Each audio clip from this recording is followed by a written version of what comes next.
back to my channel Sparkling Sparkles. I am Kanishka और आज जो अपन टॉपिक करेंगे वो रहेगा हमारा बैरियर्स ऑफ इफेक्टिव लिसनिंग। ठीक है, मतलब ऐसी क्या चीज़ें हैं जो हमें ध्यान से सुनने नहीं देती है ना।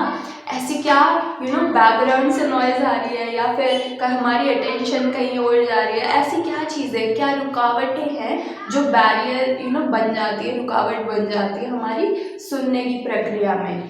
तो देखते हैं, सबसे पहले डेफिनेशन देखो, something that prevent us from understanding और लिसनिंग द मैसेज। अभी जैसे मैंने बोला कि जो सामने वाला बोलने की हमें कोशिश कर रहा है, तो ऐसी क्या चीज़ है जो हमें वो सुनने नहीं देगी, वो हमें बात को समझने नहीं देगी, है ना। सामने वाला हमें क्या बताना चाह रहा है ये समझने से रोकती है। वो हर एक रीज़न, वो हर एक चीज़ हमारे बैरियर के तौर पे एक्ट करती है हमारी इफेक्टिव लिसनिंग के अंदर। ठीक है, तो ये देखो कुछ एक टाइप्स होते हैं इसके।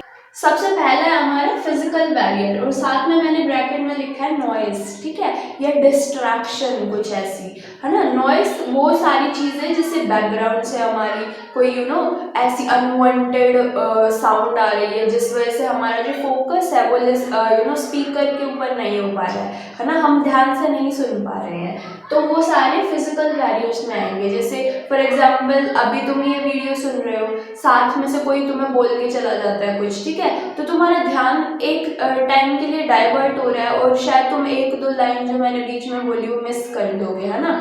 ऐसे ही हमारा कोई बहुत ज़ोर से म्यूज़िक बज रहा है मान लो, है ना, या कोई ऐसी मतलब बहुत ज़ोर से कोई चिल्ला रहा है या फिर लड़ाई हो रही है, तो बेसिकली ऐसी चीज़ें जो हमारे कंट्रोल में तो नहीं है बट वो बैकग्राउंड से आ रही है, हमारे जो साथ में एनवायरनमेंट है आसपास का उधर से आ रही है वो। ठीक है, तो ये फिजिकल बैरियर्स में होंगी। Second is length of message.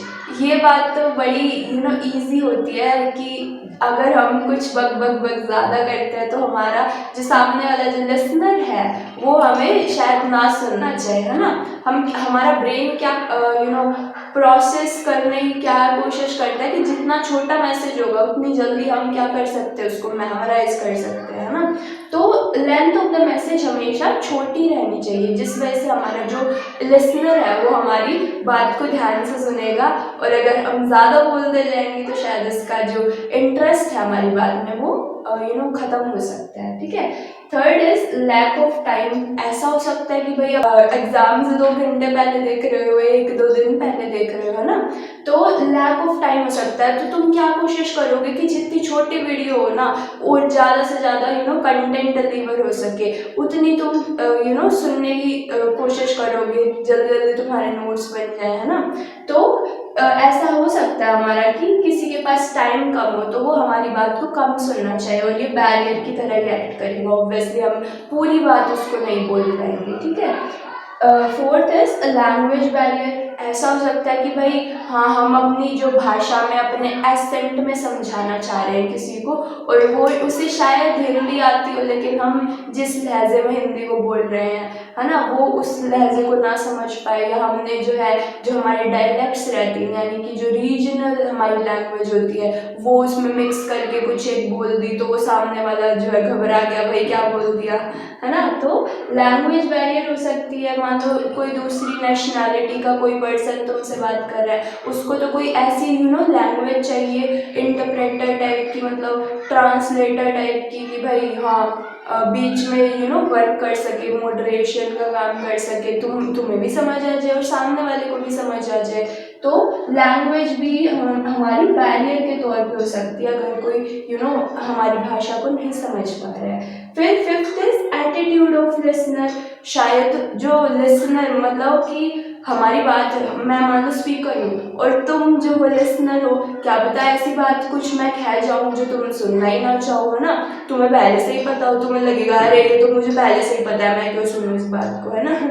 तो एटीट्यूड बहुत ज़्यादा मैटर करता है। कई बार ऐसा होता है यार कि जो सामने वाला पर्सन है वो ज़्यादा समझदार होता है और हमारी बात को सुनने की उसकी इच्छा ही ना हो। ठीक है, तो इंटरेस्ट होना वो जो लर्निंग एटीट्यूड या फिर वो सुनने वाला जो एटीट्यूड है, लिसनिंग के लिए एटीट्यूड भी बहुत ज़्यादा ज़रूरी होता है। ठीक है, तो attitude of listener also acts as a barrier.